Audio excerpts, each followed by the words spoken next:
আসসালামু আলাইকুম এভরিওয়ান। আমরা এটাতে ট্রাই করব জুপিটার নোটবুক সরাসরি ইনস্টল করার বিএস কোড ছাড়া। সো ফার্স্ট আমাদের সার্চ করতে হবে ইনস্টল জুপিটার নোটবুক গুগলে, দেন jupyter.org এই লিংকে যেতে হবে। তো এখানে যাওয়ার পর হচ্ছে আমাদের একটা কমান্ড লাইন কপি করতে হবে। জুপিটার ল্যাবের জন্য এটা আর আমরা যেটা করবো সেটা হচ্ছে জুপিটার নোটবুক, সেটার জন্য নিচের যেটা পিআইপি ইনস্টল নোটবুক এটা কপি করে নিতে হবে।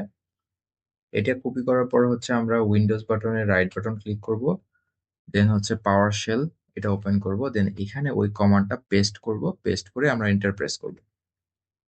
তো এই কমান্ডের এখানে কাজ করার পেছনে কারণ হচ্ছে কাজ করবে তখনই যদি আমার প্রিভিয়াস যে ভিডিওটা আছে ওইটা ফলো করা হয়। অর্থাৎ পাইথন ইনস্টল করার একটা ভিডিও দেওয়া আছে আমার আর একটা ভিডিওতে, ওইটা ফুললি কমপ্লিট করলে দেন হচ্ছে এটা কাজ করবে। কারণ হচ্ছে পাইথন ইনস্টল না করলে এই পিআইপির কমান্ডটা কাজ করবে না। সো আমরা এন্টার প্রেস করার পর এরকম হচ্ছে লাইনগুলো আসতে থাকবে, অর্থাৎ এই জিনিসগুলো ইনস্টল করা হচ্ছে। আমার আগের ভিডিওতে হচ্ছে ভিজুয়াল স্টুডিও কনফিগার করার আগ পর্যন্ত শুধু পাইথন ইনস্টলটুকু করলেও এটা কাজ করবে। সো আগের ভিডিও থেকে শুরু থেকে পাইথন যতটুকু ইনস্টল করছি ততটুকু দেখে ভিএস কোড যারা ইউজ করবেন না সরাসরি জুপিটার ইউজ করবেন তারা হচ্ছে এই ভিডিওটা দেখতে পারেন। সো আমি আবারও বলতেছি, আগের কোডে পাইথন ইনস্টল পর্যন্ত দেখে দেন হচ্ছে এই ভিডিওটা শুরু থেকে দেখবেন। সো আমরা যেটা করলাম, আমরা জাস্ট অনলাইন থেকে হচ্ছে জুপিটার নোটবুকের যে ইনস্টলেশনের কমান্ড পিআইপি ইনস্টল নোটবুক সেটা হচ্ছে কমান্ড প্রম্পট, অর্থাৎ কমান্ড প্রম্পট বা পাওয়ার শেল যেটাই হোক সেটা ওপেন করে আমরা হচ্ছে কমান্ড লাইন এক্সিকিউশন করছি, অ্যান্ড দেন আমরা ওয়েট করবো ইনস্টল হওয়া পর্যন্ত।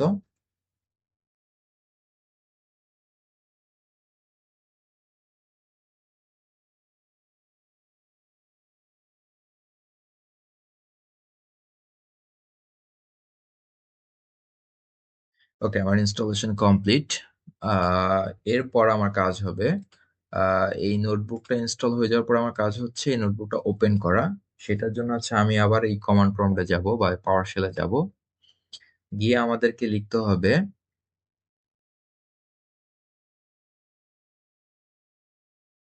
Jupiter space notebook. যাদের এই কমান্ডটা দিয়ে ওপেন হয়ে যাবে তাদের তো হইলই, আর যাদের হবে না তাদের জন্য আরেকটা কমান্ড ইউজ করতে হবে। যাদের এরকম ইরর আসবে তারা হচ্ছে অন্য একটা কমান্ড ইউজ করবেন।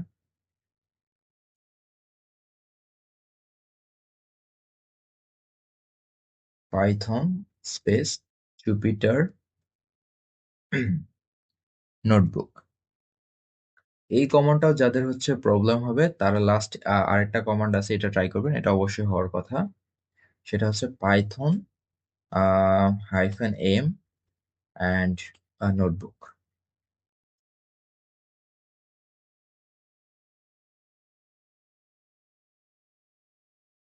ওকে, আমার পিসি অনেক স্লো কাজ করতেছে, একটু ওয়েট করতে হবে।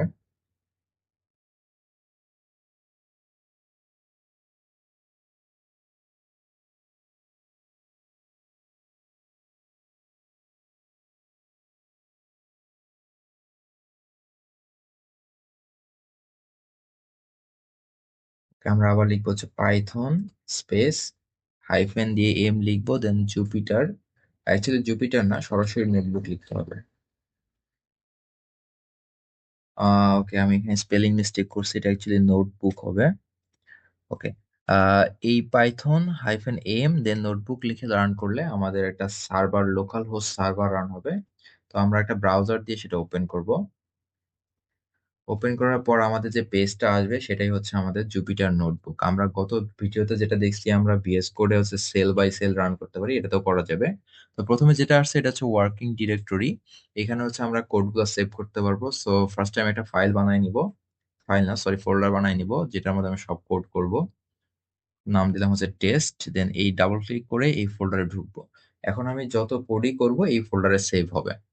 তাহলে কোডটা করার জন্য আমার নিউ যাইতে হবে, পাইথন 3 আইপি কার্নেল সিলেক্ট করতে হবে, দেন আমার একটা নতুন নোটবুক ওপেন হবে।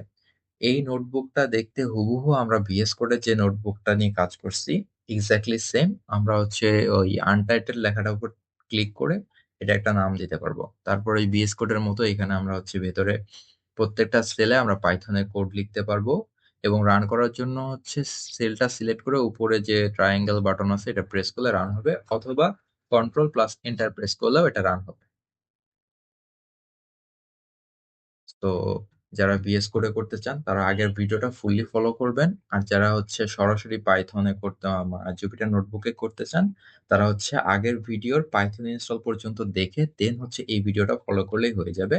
সো আপনারা এখন জুপিটার নোটবুকে ভিএস কোড অথবা হইতেছে সরাসরি জুপিটার নোটবুক যেটাই হোক, দুইটাতেই হচ্ছে পাইথনের কোডগুলো করতে পারবেন। Thank you.